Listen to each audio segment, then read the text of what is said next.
Después de que el sábado pasado 2 personas perdieran la vida y otras 2 quedaran hospitalizadas a causa de que un carrito se descarriló del juego La Quimera, a mis espaldas, como podemos ver, las puertas de la feria de Chapultepec mantienen los sellos de suspensión de actividades, tal como lo dio a conocer el gobierno capitalino, hasta que concluyan las investigaciones correspondientes.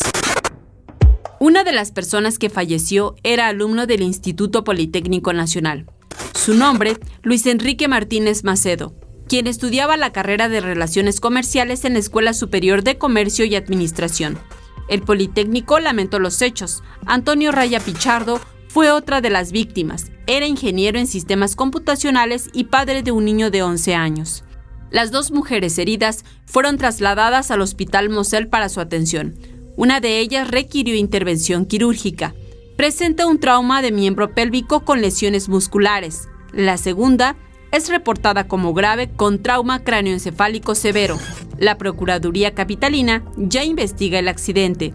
Derivado de estos hechos, el agente del Ministerio Público de la Coordinación Territorial de Miguel Hidalgo inició una carpeta de investigación por el delito de homicidio culposo. Personal de la Coordinación General de Servicios Periciales dictaminó de manera preliminar que el vagón sufrió un desperfecto mecánico, el cual provocó que se desprendiera de la flecha y cayera de una altura aproximada de 10 metros. Por su parte, a través de un comunicado, la operadora de Desarrollo Humano Chapultepec, Sociedad Anónima, responsable del juego, dio a conocer que están en coordinación con las autoridades para apoyar a los familiares tanto de las personas que fallecieron, así como a las mujeres que se encuentran hospitalizadas para asegurar que reciban la atención médica que sea necesaria.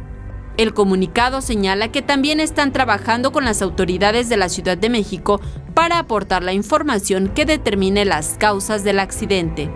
En las imágenes Andrés Brito, Saray Mariscal, 21 Noticias.